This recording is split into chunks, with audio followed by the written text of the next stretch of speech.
কেউ শরীকে কুরবানি করার পর যদি তিনি মারা যান তাহলে তার কোরবানির বিধান কি হবে? এ বিষয়ে ইসলামী আইন ও ফিকহ শাস্ত্রবিদেরা বলেন, মৃত্যুর মাধ্যমে কোরবানিতে শরীক ব্যক্তির অংশের মালিকানা তার ওয়ারিসদের কাছে চলে যায়।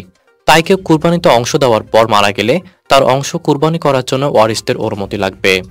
যদি কুরবানির পশু জবাই করার পর কিন্তু মাংস ভাগ করার আগেই শরীকদের কেউ মারা যান, তবে তার অংশটি তার উত্তরাধিকারীদের মধ্যে বণ্টন করা হবে।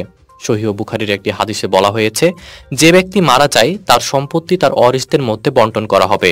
সহিহ বুখারী হাদিস নম্বর 6732।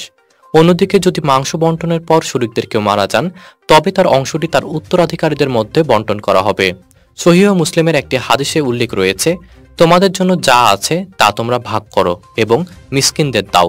সহিহ মুসলিম হাদিস নম্বর 1971। এই হাদিসের আলোকে কোরবানির মাংস বণ্টনের পর যদি কেউ মারা যায়, তবে তার অংশটি তার উত্তরাধিকারীদের অধিকার হয়ে যায় এবং তারা সেটি ভোগ করতে পারেন। এছাড়া সহিহ বুখারীর আরেকটি হাদিসে বলা হয়েছে, তোমাদের মধ্যে কেউ পূর্ণ ঈমানদার হতে পারবে না যতক্ষণ না সে তার ভাইয়ের জন্য সে ভালোবাসা পোষণ করে যা সে নিজের জন্য পোষণ করে। সহিহ বুখারী হাদিস নম্বর 13।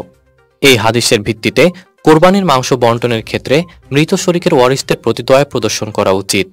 তারা যদি অর্থনৈতিকভাবে দুর্বল হন, তবে তাদের প্রতি সাহায্যের হাত বাড়ানো ইসলামের শিক্ষা অনুযায়ী প্রশংসনীয়।